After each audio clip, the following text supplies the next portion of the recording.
For most of human history, power wore a crown, carried a flag, or marched behind an army. But in the 21st century, power has taken on a quieter, almost invisible form. Corporations, once small engines of trade, have grown into global entities that shape our daily lives more than many governments can. They control information, dictate market flows, and influence political decisions without firing a single shot. Their reach is built on technology, data, and the universal desire for convenience. Today, when a corporation changes a policy, millions of people are affected instantly, something even kings could not achieve. The silent empire is rising, not with swords, but with servers, networks, and economic gravity. The traditional idea of sovereignty is shifting. Nations once drew borders to define power, but corporations recognize no such boundaries. They operate in dozens of countries at the same time, often negotiating with governments as equals.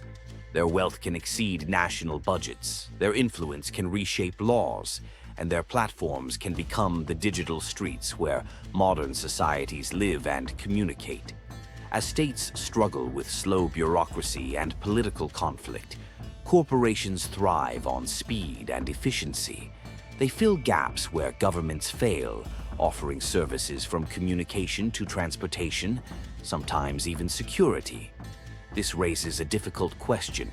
When corporations become indispensable, do nations truly remain in control?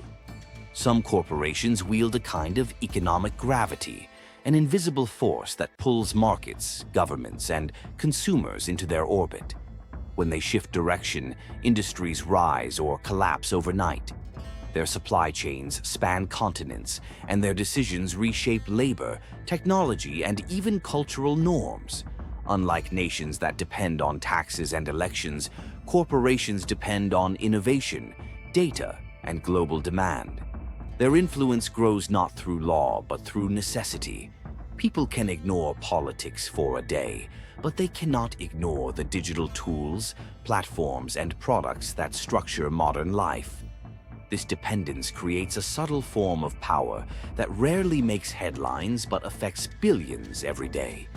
In the past, cities built public squares where people gathered, debated, and shaped society. Today, those squares have moved into digital space. Corporations now operate the platforms where billions communicate, argue, celebrate, and organize. These platforms are not governed by constitutions or elected councils, but by algorithms, rules invisible to the public eye. They decide what we see, what we ignore, and what becomes part of global conversation. The digital world feels free, but every interaction is filtered through corporate design. When corporations control the spaces where societies communicate, they gain something even more powerful than wealth: the ability to shape human thought and collective behavior. Power once depended on gold, oil, and land. Today, it depends on data, the silent resource extracted every second from billions of people. Corporations collect this data to predict behavior, influence decisions, and optimize profits. But data also grants something deeper: insight into how societies think. With enough information, a corporation can foresee trends before governments even notice them. Data becomes a map of human life, revealing habits, fears, desires, and vulnerabilities. The more data a corporation holds, the more accurately it can shape the world around us. Nations guard borders, but corporations collect minds. Governments operate through processes built to protect fairness, but often slowed by politics. Corporations, on the other hand, move at the speed of technology.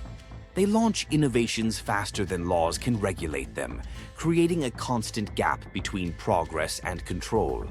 This agility gives corporations the advantage. They can experiment, adapt, and expand without waiting for permission. While nations debate policies for months or years, corporations deploy new systems in days. This imbalance creates a world where private decisions shape public futures, simply because corporations move faster than the states meant to oversee them. Corporations rarely act as political leaders, yet their influence on democracy is undeniable. Through funding, lobbying, and control over information channels, they quietly shape political landscapes. They do not need to win elections, only to influence those who do. When corporations dominate the flow of information, they indirectly affect public opinion, policy debates, and even voter behavior. Democracy becomes a stage where elected officials act, but corporate power writes part of the script. The danger is subtle but real. When unelected entities can influence elected ones, the line between governance and manipulation becomes blurred. Many of the systems nations rely on, communication networks, payment systems, logistics chains, cloud servers, are no longer owned by governments. Corporations build, operate, and maintain the infrastructure that keeps modern civilization running. When the internet goes down, an airline fails, or a payment processor freezes, entire societies pause. This reliance means corporations can indirectly influence national security, economic stability, and public safety without taking political positions. Their power is not loud but structural. They control the foundations beneath daily life, and that control grants them leverage no king or parliament ever possessed. In a world built on private infrastructure, nations may have authority, but corporations hold the keys. Modern markets appear full of choices, thousands of brands, platforms, and services. But behind the labels, a handful of corporations often own everything. They control supply chains from production to distribution, shaping not only what we buy, but what options even exist. When choices are curated by corporate strategy rather than public need, freedom becomes an illusion. People believe they are selecting independently, yet often every path leads to the same corporate gate. This subtle dominance is more effective than force. It keeps societies satisfied while steering behavior. The greatest power is not limiting choices, but designing them so quietly that no one notices. Corporations have become global diplomats, meeting with world leaders, shaping trade agreements, and influencing international standards. Unlike traditional diplomats, they represent no nation, only profit and global strategy. Their decisions can strengthen alliances, weaken others, or even bypass governments entirely. When a corporation enters or exits a country, it can reshape local employment, technology, and economic stability overnight. As their influence grows, they act as unofficial nations, entities with global reach but no borders, responsibilities without elections, and power without political mandate.